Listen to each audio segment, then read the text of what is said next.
Live from WTVO 17 and your home team. Eyewitness News in the morning starts now. Happening right now at 6:30, city leaders saying we're listening. The way they're making sure voices are heard following a Black Lives Matter protest across the country and right here at home. Plus, the reason you could lose out on food assistance when you apply for unemployment here in Illinois as this pandemic continues to affect jobs. And later, the reason it may be harder to get a drink on your next flight, the way COVID is impacting alcohol in the air. It's a big deal for a lot of people. Start with a live look outside right now over downtown Beloit. Good morning to you. I'm Whitney Martin. And I'm Malik Green. You know, sometimes you're so excited to get on vacation, you just want that flight drink, that drink on a flight. A little glass of wine? What do you get normally? No, not a glass of wine. Usually. Maybe a Bloody Mary, to be honest. But you know what my favorite is? For some reason, you know, it's like you go to the movie theater, things are expensive. You go to the airport, things are so expensive. I know. But when I'm like traveling on vacation, I'm like, it's okay. I'll get that $10, pack of gum and that $20 beer. You know, it cracks me up that you would get a Bloody Mary on your flight. See, nice for me, it would be the opposite. I would be so terrified to be on the plane that I'd be like, just give me something. Just give me the pretzels. Yeah. Like, do you want some wine? No, just some more snacks, please. Send them my way. Please. Anyways, well, let's go now to meteorologist Joey. Joey, are you a drink on the flight type of guy? I've one. I mean, why not? I've never purchased an alcohol beverage on a plane. Wait, well, now I feel apple juice. Apparently, I have an issue. I guess. Anyways, yeah, you said apple juice. Yeah, I usually get apple juice and those delicious cookies that they just pass out. Okay, those cookies are good. I would prefer the cookies over a drink, but. It's you can't go back. I can't come back. Too deep now. Take the weather away, Joey. Yeah, another comfortable one out there. It's going to be a warm one today. Let's take a look at current conditions out there this morning. We're starting off with a look in Beloit. Mostly sunny skies out there. Temperatures drop down into the upper 50s and low 60s across the region.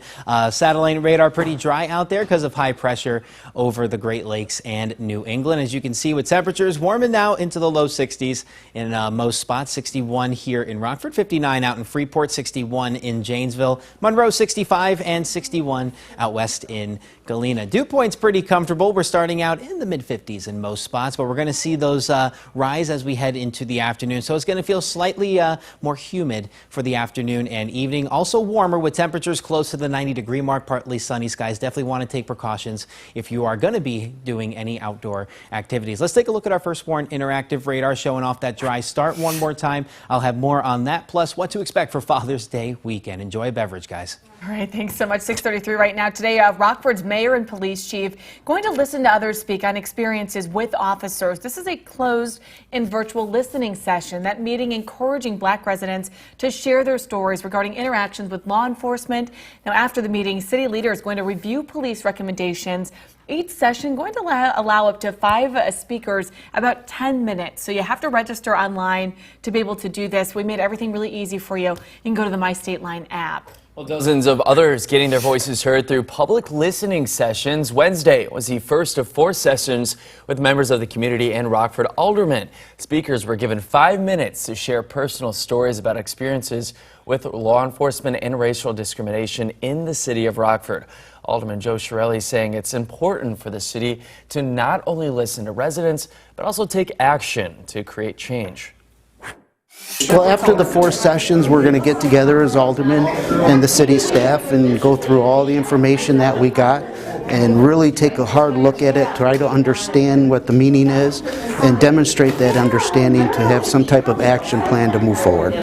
Well, these public listening sessions are going to happen every Wednesday through July 8th. The Rockford Ministers Fellowship laying out a 6-part proposal to end what they call systematic racism in the state line. One part of that plan was more city and county jobs, including opportunities for nonviolent offenders returning to the community. The fellowship has also called for full transparency from the Rockford Police Department, as well as changes in the criminal justice system. They treat minorities when they are being arrested versus what's going on as we see what happened to this young man in Atlanta. Feel need to be done to change some of the things that is going on. In a statement, the Rockford Police Union saying they're willing to work with the fellowship under the mayor's guidance.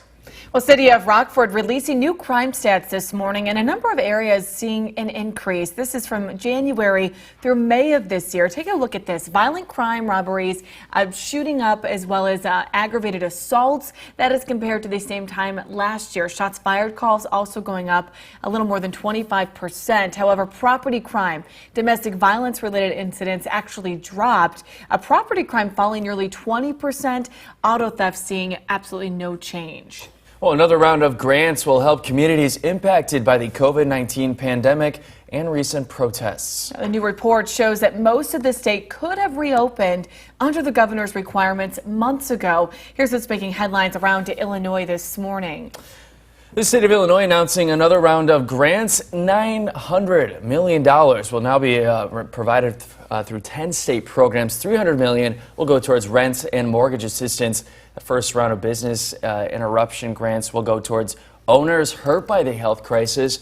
That program has made $60 million available. Another $25 million has been put aside for businesses damaged by demonstrators. Got all the information on grant programs. You can find that story on mystateline.com. Well, Rockford Church giving away up to 150,000 pounds of food to people in need today. It's through a partnership between City First and Northern Illinois Food Bank. It's the church's 5th drive-through distribution.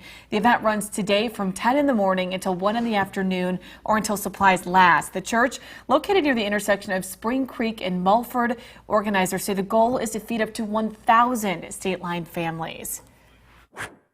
We want to be able to bring hope now and hope always. And in a season that can be confusing or dark or scary for some, we want to be a church that brings hope to our community. And that's what we've tried to do through all of the food distributions. Each family going to get 5 boxes of food. That includes fresh meat, there's produce and dairy products. Time now is 6:37. A number of companies announcing their rebranding in an effort to tackle racial bias. The latest brand joining that list. Joey? And we'll continue with those sunny skies for the afternoon and evening. Rain chances over Father's Day weekend. I'll time them out for you coming up in the forecast. You're watching Eyewitness News, your home team, with Whitney Martin, Elliot Grandia, and meteorologist Joey Marino.